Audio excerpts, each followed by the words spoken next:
Hello friends, welcome back to my YouTube channel. Another useful and informative video which is about how to fix Facebook not working on iPhone after iOS 17 update. Facebook not working issue on iPhone. So first of all, fix this issue. First solution, you have force close Facebook app and running all other application. The previous solution of any crashing and freezing is force close it. We can even restart the app, but it may not work, so it is better to force close and relaunch it. Facebook is an online app.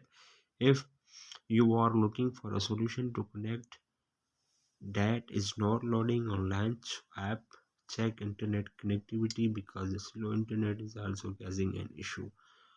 So you have, while using the Facebook app, click on home tab button, double you have removed, and then you have reopened the Facebook app. Second solution, reboot your iPhone. If the first solution does not working, then you should go restart the iPhone. Rebooting the iPhone will also fix many glitches and bugs in the systems. You have press the volume up button, volume down button, press the power button. When you see appears Apple logo on your screen, then 10 to 20 seconds wait, then your mobile is restarted, then your problem will be fixed. Then third solution, you have uninstall and reinstall the app.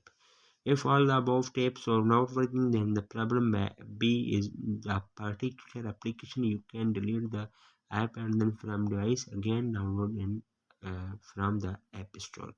You have delete the Facebook app, then you have reinstalled from app store on your iPhone. Then third solution, you have updated your iPhone firmware. Probably you are running the iOS device with an old version, so that can cause so many errors. If you have any new iOS update arrives, you are sure to update the device as soon as possible. It will accurate your device and then issues like this will get fixed automatically. Press the settings, so you have click on general, click on software update. iOS latest version is available, so you must be installed on iPhone. Then five solution, free up space, storage space on your device. The major issue of app not open or not working as is expected, or sometimes in after touch specific tab on an app it accurate due to low storage space on your mobile local storage, hence making free space to run any app smoothly. Open the setting, click on iPhone general, click on iPhone storage. So you have unuseless app from here, so you have delete and delete on your iPhone, then you have free app spaces available on your iPhone. So hopefully guys, after watching this video you will all know. If you have any problems, so please let me know in the comments box. Allah Hafiz.